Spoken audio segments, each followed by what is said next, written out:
We're glad you decided to check out this message by Seabreeze Church and hope that you benefit from it.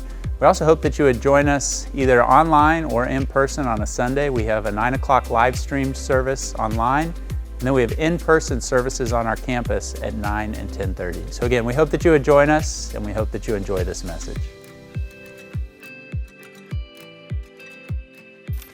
Morning, everyone.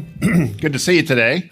It's good to be back with you. Last Sunday, I was in San Diego speaking for a friend of mine at his church, but it's great to be back with you today. I want to say something about this Pray for Five effort and why we're doing this. In 2 Corinthians 4:6, we are told, it says this, "The God who said, 'Let light shine out of darkness,' made his light shine in our hearts to give us the light of the knowledge of the glory of God."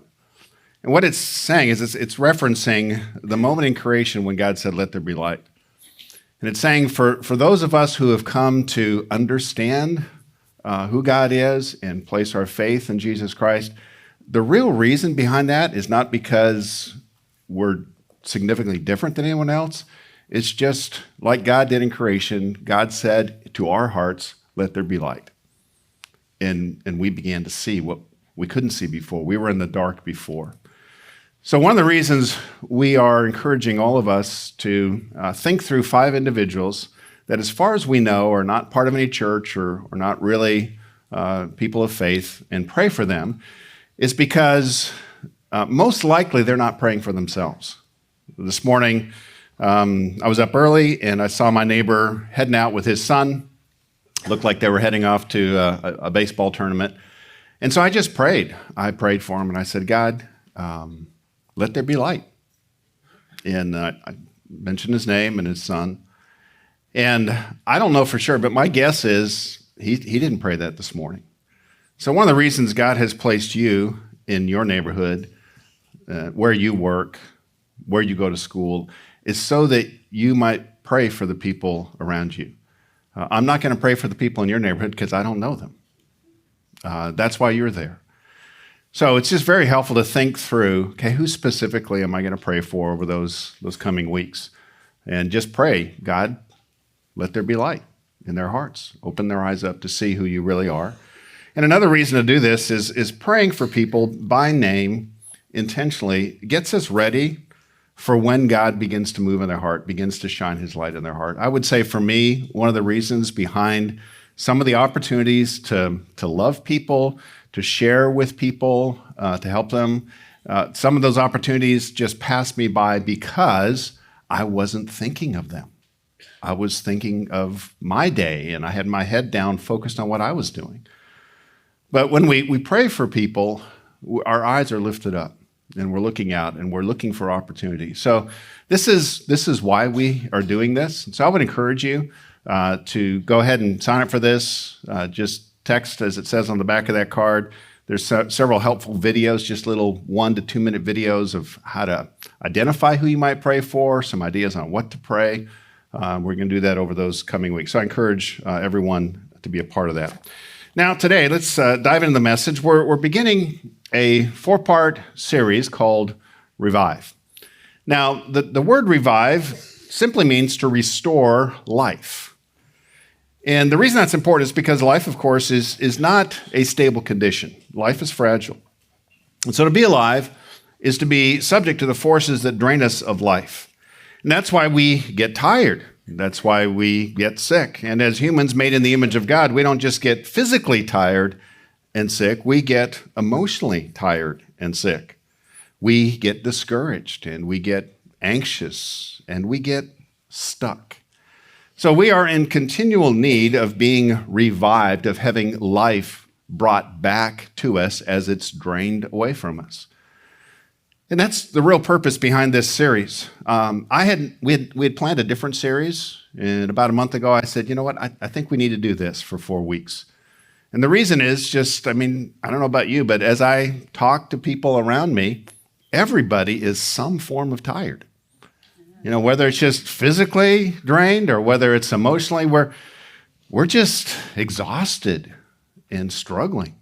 And so my sense is, as a church, we need to kind of get back to what it is that Jesus offers us that helps restore our life as we move through life and have its draining effects. So I think this will be really helpful for you. And if not, it's going to be helpful for me. So we're doing this for me. Now, we all have currently a Revive plan. In other words, there's stuff that you do and that I do right now that we do to try to bring life back into our life. So I just want you to think about this. What do you do to revive yourself when you're tired or when you're discouraged? Where do you go? Sometimes this is called coping strategies. You know, what do you do to kind of get your equilibrium and get going again? I mean, do you exercise more? Do you sleep more? Do you watch more TV? Do you eat more? Do you drink more? Do you scroll through your favorite app? Now, much of what we do, many of our Revive plans, and this is why we're addressing this, is many of our Revive plans that are just handed down to us or that we pick up over time, they give us short-term relief, but end up draining us of life long-term. They don't really revive us. They just give us little gasps of air that kind of keep our nose just above water and end up kind of pulling us even further under.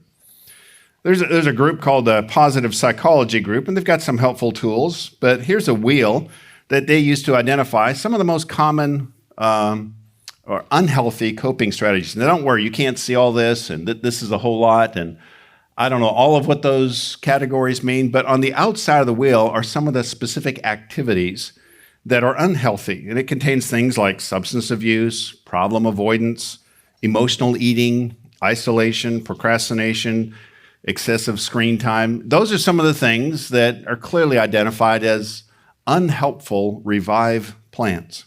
And I think we all know that those kinds of things don't revive us. So what does? Well, they've got a green chart to kind of mirror this other chart or counter it. And here's some helpful things, some helpful coping strategies. And there really are some helpful things on this wheel. But it's a lot. I mean, if I gave this to you and said, hey, you're tired, do this. Ugh. I'm now more tired, more exhausted.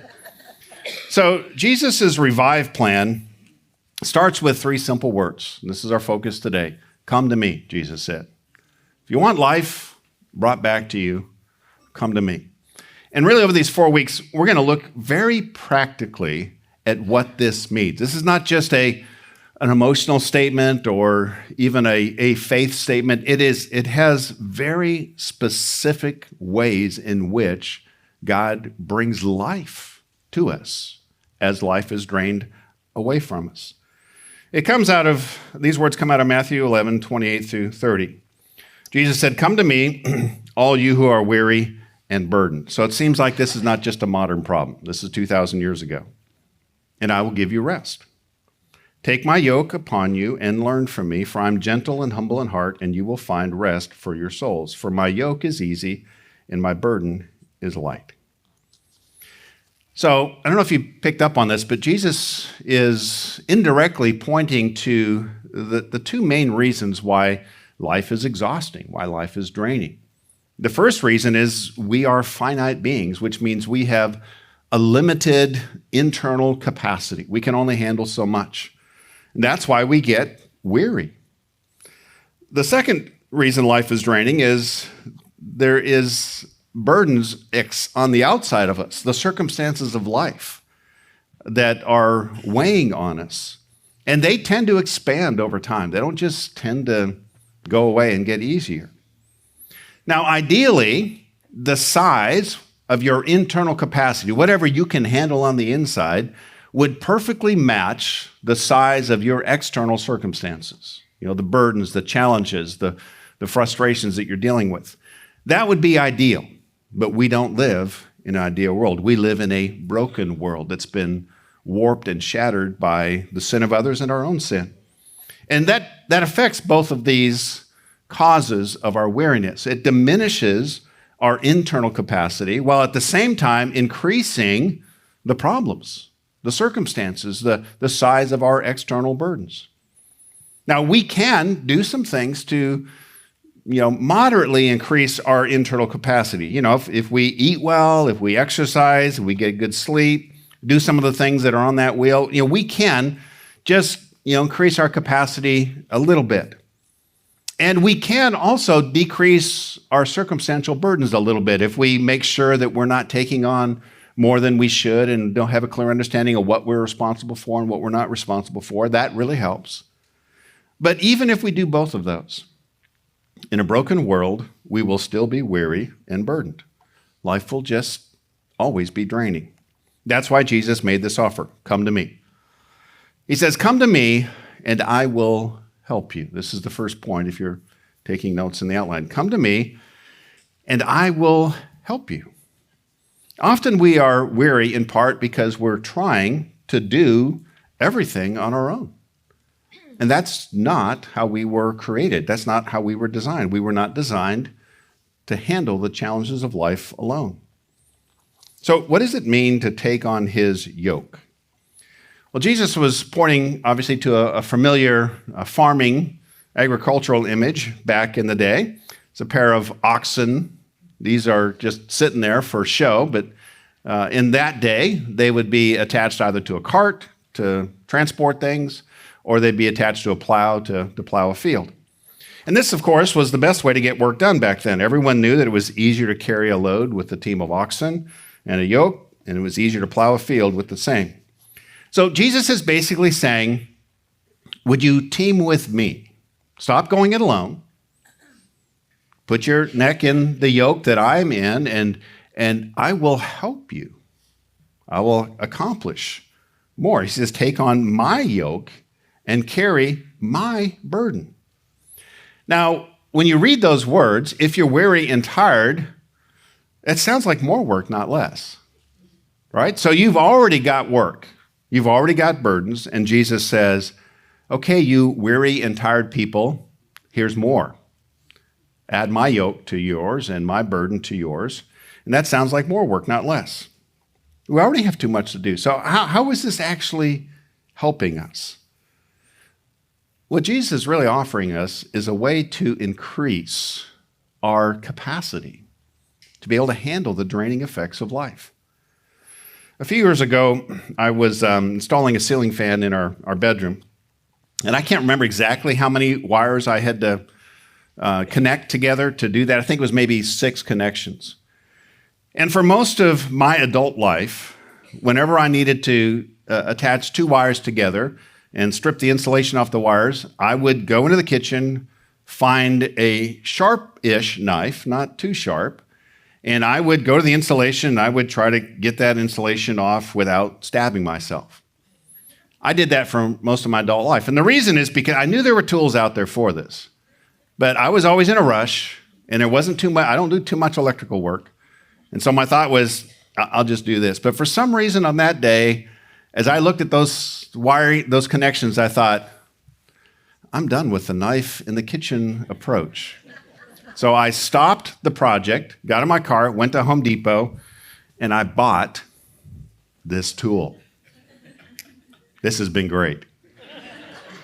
This tool does many things. It's a wire crimper, it cuts wire, and it's got this neat little section where you pick the diameter of your wire and you just put it over the wire and go like that, the insulation's gone.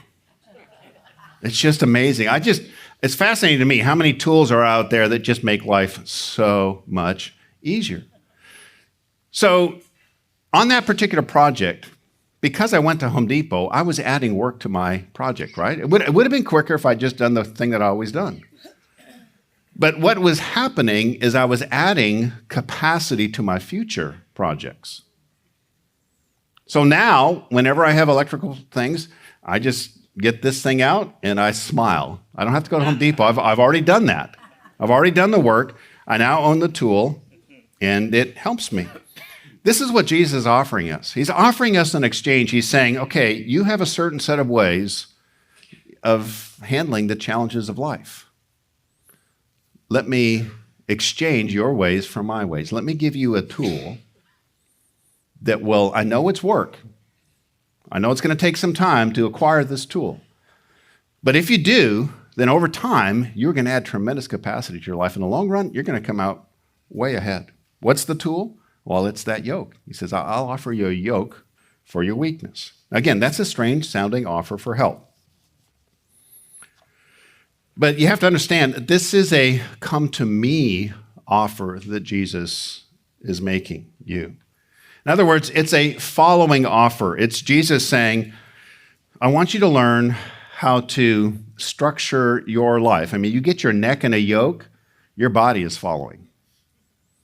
He says, I want you to team up with me so that you can work, I can partner with you, I can help you as you face the challenges of life. It's a following offer. Now, honestly, we would prefer to not follow. We would prefer to run our own life, and then when we need some help, we just call out to Jesus, and he comes running, and he helps us, and then he goes back to whatever he does, so we can go on to whatever we do. But that's not the offer that he's making. He's not saying, I'll come to you whenever you need me. He says, no, you come to me. We take on his yoke. He does not take on our yoke. Now, both yokes are work. Ours, the way we, a yoke is kind of the way we structure and organize our days. We all have yokes. Both are work, ours and Jesus's, but Jesus's is easier in the long run because it's attached to him. It's attached to his help. But it takes time. I wish it was something I could just go to Home Depot, pay $12, done. It's not that kind of tool. We must, as he says, learn how to do life his way. Come to me and learn from me, he says. Not just academically learn, that's a part of it, but more importantly, practically learn. If you're going to plow with a yoke of oxen, there are some things you need to know, but there's a lot of skill that you need to learn. It's not just academic, it's practical. Now, in Jesus' day, the word yoke was used not just for teaming oxen, but it was also used to describe the teachings of the prominent rabbis or Jewish leaders of the day. And these prominent rabbis would develop a list of activities that you would do if you really wanted to follow their ways. So when someone followed a rabbi's ways, it was described as taking on the yoke of that rabbi. And so Jesus had been referred to as a rabbi. People heard him teach, and they immediately realized his wisdom, and so they began calling him rabbi. Now, the yokes of all of the other rabbis of the day were heavy, so heavy that really they were impossible to do. So most ordinary people had decided that teaming with God was something best left for the professionals. Normal people didn't have a chance. But Jesus is saying, that's not true. And my yoke is not like that at all. In fact, it's light by comparison. Because Jesus says, I'm not just adding more to your life, I'm adding capacity to you by training you how to do life differently than you've been doing it. That's one of the main purposes for us as a church. Behind what we do here on Sunday morning, we work to be practical in terms of here's how you do life if you want to do life, if you want to partner with God and do life his way. If you're a part of a growth group right now, we're working to get practical on, so how would you take the ideas of this message and begin to do that in life, practically? We have training opportunities because it takes more time to really learn how to take on the yoke of Jesus. Yesterday I got here and there were a bunch of people in the student building for about a 3-hour training. Why would people do that? On a Saturday morning, it's a beautiful day. Because their understanding is those 3 hours invested over the long term is going to make life more manageable. It's going to be lighter in the long run. Yes, 3 hours is 3 hours on a beautiful Saturday, but it's a training opportunity. So Jesus offers not only a yoke for your weakness, but there's another tool that he mentions later, and that's a cart for your burdens. So a yoke, of course, isn't just to train oxen how to walk together. You don't just put a yoke on oxen and say, all right, you two hang out. No, it's a working arrangement. Its purpose is to pull something heavy. In a similar way, Jesus came to design a cart to attach to the yoke. It's called the church. Listen to what is said to the first century church in the town of Galatia in the New Testament letter of Galatians. Galatians 6:2 says, "Carry each other's burdens, and in this way you will fulfill the law of Christ." The law of Christ is his way, his yoke, his approach. His way of carrying our burdens is fulfilled in the context of being a part of his church. Recently, I was talking with someone in this church who is facing, and this is what they said, the hardest time of their life. That's a difficulty. And this individual said, "I don't know where I would be without Seabreeze. I don't know how I would or my family would handle this without Seabreeze." And I've heard this so many times over my years here. And to be honest, my wife and I have experienced this several times ourselves. We have survived many of the challenges of life with the help of Jesus that's been delivered through this church. Our burdens have been hard but manageable because of the help of Jesus offered through this church. Now, one of the things you need to understand about the church is this cart service, this helping with other burdens service, is not something that we advertise and are able to offer to the community at large. We don't have the capacity to do that. This isn't something that you see on our website. Is life overwhelming? We'll fix it. We just can't do that. So the church is not a cart for the uninvolved who just are passing by and looking for some place to dump their heavy backpacks. It is not a cart that you rent when you need it. It is a cart, I want you to hear this, it is a cart that you build over time as you invest in a particular church that can be a real help when you need it most. It just takes time. It takes time. One of the reasons my wife and I, as we talk about our future, we don't want to leave this community. Mostly because, eventually I'm not going to be the pastor. I don't know why. It seems like I'm talking about retirement a lot. I'm not going to retire anytime soon. But this is a cart that we've invested in for a long time, and we don't want to face life without the help. Because everything I can tell, life is just going to get harder. Why would I want to do it without the help of the cart of the church? The second offer that Jesus makes in the come to me thing is not only come to me and I'll help you, but secondly, come to me and I'll grow you. I'll grow you. Jesus not only helps us to handle more than we can handle, he helps to grow us so that we can handle more than we used to be able to handle. On the eve of his betrayal, Jesus took an extended amount of time to prepare for the burden he was about to face. The burden of the cross. And he asked his disciples to join him in this time of preparation by watching out for him and praying for God's strength to endure what was about to come. I mentioned this briefly a few weeks ago, but I want to say a little bit more about this because this has been so helpful for me. This is Matthew 26, 40 through 41. Jesus says, then he returned to his disciples and found them sleeping. So he just said, "Hey, hard stuff's coming. Could you just watch and pray for me a little bit?" But he finds them sleeping. He says, "Could you men not keep watch with me for 1 hour?" The obvious answer is, "I guess not." He asked Peter, "Watch and pray so that you will not fall into temptation. The spirit is willing, but the body is weak." And I encourage you to read the whole story because this happens 3 times. I can just imagine them. Okay, we're awake, we're good. Jesus goes off, comes back, they're crashed. 3 times this happens. Why?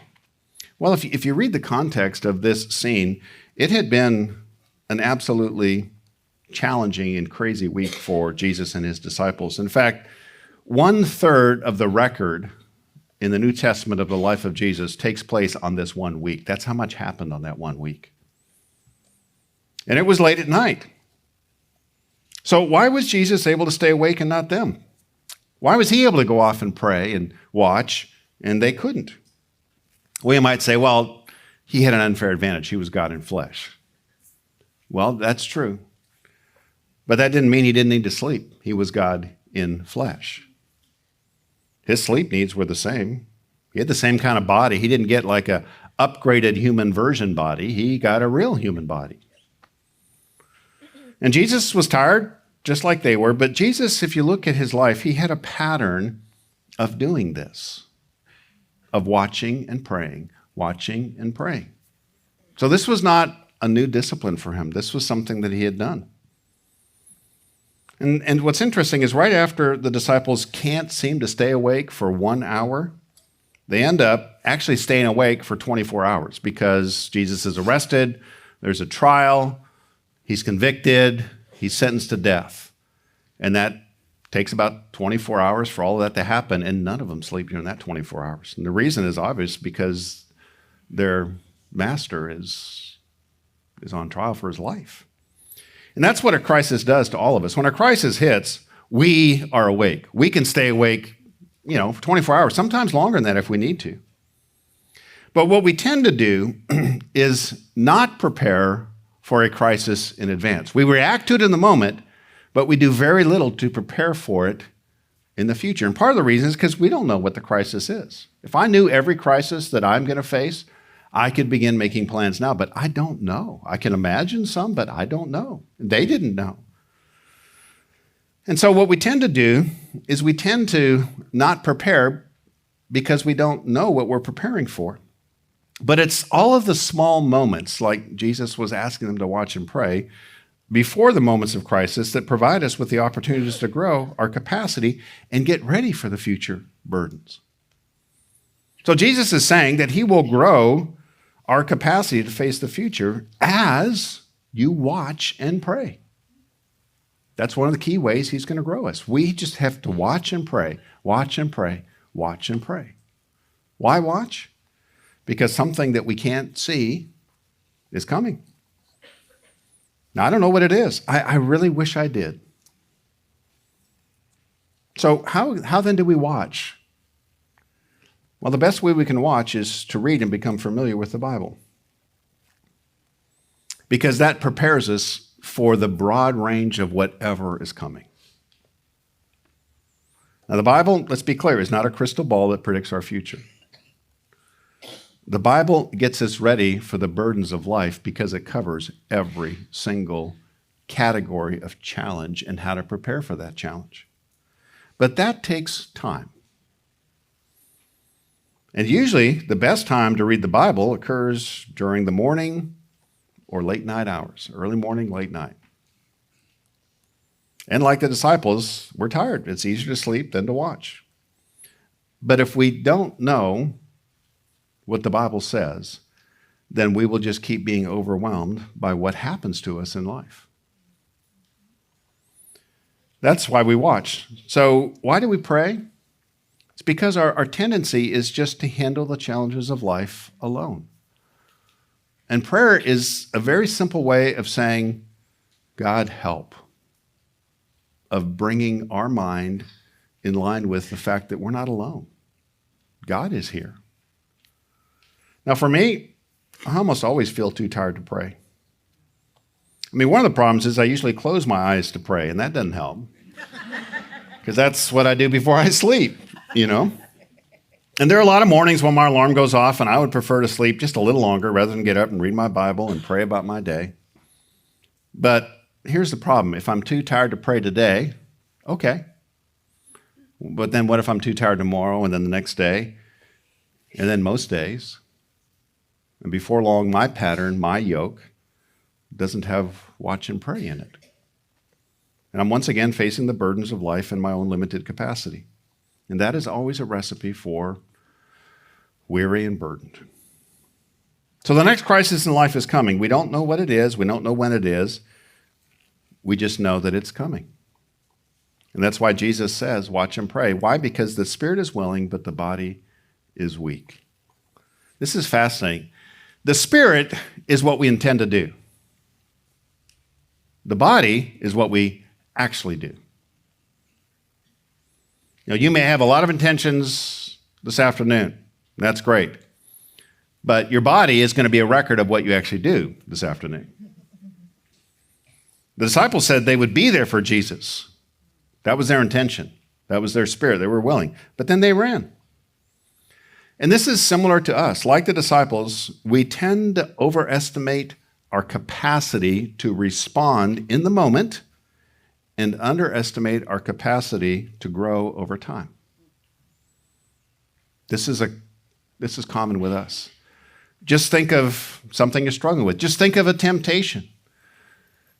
We just think we should be able to handle this temptation. And what's wrong with us? We are overestimating our strength. But conversely, we're often underestimating the opportunities we have outside of the moment of temptation to prepare for the moment of temptation. That's what Jesus was teaching in the garden on the eve of his crucifixion. So what we do is we expect too much from ourselves in the moment, and we put too little into our growth every day. Growth is not something that Jesus magically grants us. Sometimes I hear people say things like that. I don't know why God just doesn't, and they talk about some area of growth. Growth is not pixie dust. It's not a magic wand.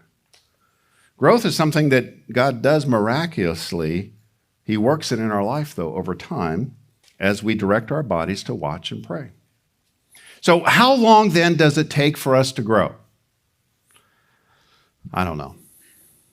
What I do know is longer than we would like it to take. I have spent a life disappointing myself, overestimating my growth only to underperform in the moment. That's just the way it is. So rather than give us a growth time frame, like work on this for 5 years, then you're good.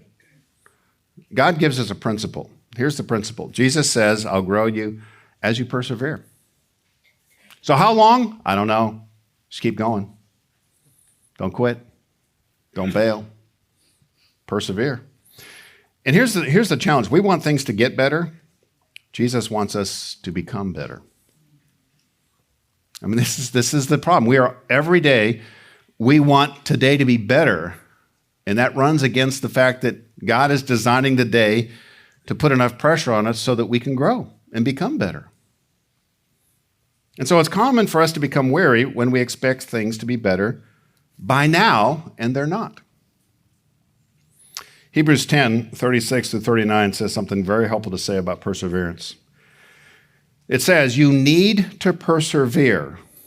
Why? So that when you have done the will of God, you will receive what he has promised. For in just a very little while, he who is coming will come and will not delay. But my righteous one will live by faith. And if he shrinks back, I will not be pleased with him. But we are not of those who shrink back and are destroyed, but of those who believe and are saved.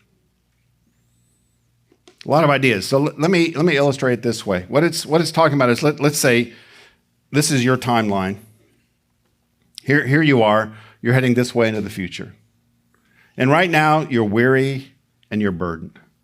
And so you cry out and pray for help. And Jesus does provide a measure of help in the moment. But a lot of the help, what he says, you're saving, the rescue, is set at a time and a place in the future. So you're here, you're facing a burden, you're facing a problem, and you say, God, please help. What we think is, make it go away. And God says, no, I'll help you take the next step. Up here, I'll make it go away. At some point, we don't know when, but at some point, he will save, he will rescue us. But it says, but if you shrink back, destruction will overtake you. Because it's not just us and our burdens, and it's not just God rescuing us at some point in the future. Ultimately, when we see him face to face, all of our problems will be gone. So there is a point in the future. It's not just those two things. There's destruction back here. And it isn't just sitting here. It's moving. It's stalking us. It is a stalking force. And if we stop moving, it will catch us. And this is just, we experience this in life.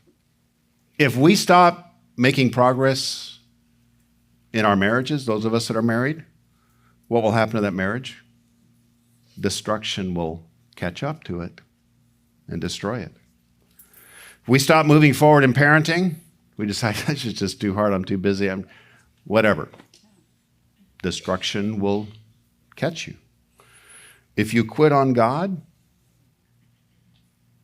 I've seen this again and again. It's only a matter of time before your life is just a whole lot harder.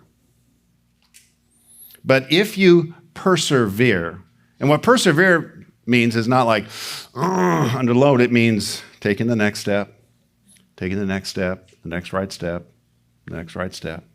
If you persevere, you keep going step by tired step, you will arrive at the place where God will rescue you, up here. And this will happen over and over again in your life. You don't have to quit for destruction. All you have to do is give up. C.S. Lewis wrote a fascinating book called The Screw-Tape Letters. I've referred to it several times because it's just been so helpful for me. It's not the Bible, but it reflects a lot of truth in the Bible. And it's written about a devil. It was actually originally radio addresses that he did on the BBC. And it's written about how a devil might be instructed in the art of temptation.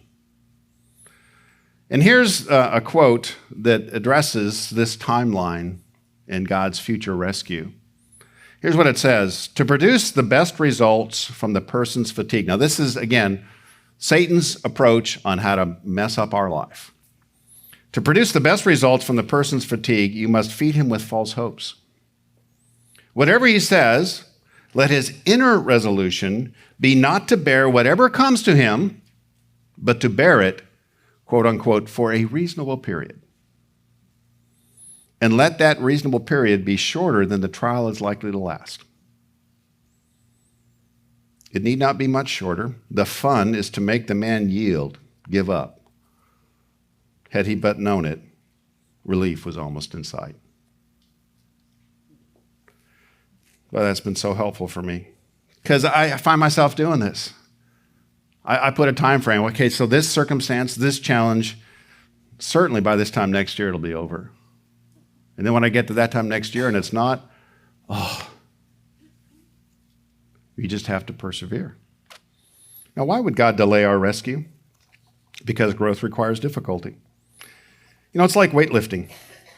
If you want to strengthen your physical muscles, you have to put them under strain. I went on a 20-mile bike ride on Friday, and I told my wife, for some strange reason, I'm out of shape because I haven't been exercising for some strange reason. I wish that I could remain at the same level of strength, cardio, health, by sitting on the couch watching TV. But that is not the way my body works, nor does yours. So we have to lift weights to increase capacity. This is kind of like the offer that helped Jesus. You know, the offer that he offers to help is, I'll help you some, but you're going to have to lift some. And so he helps us kind of more like a spotter, like this spotter helps the weightlifter. He knows our limits. He won't let us be crushed. But he's not going to do all the lifting for us while we stand by and watch him.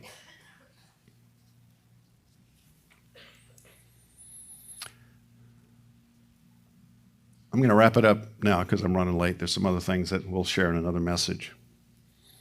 If we choose to handle life on our own, we are just going to be overwhelmed. We are all weary and burdened.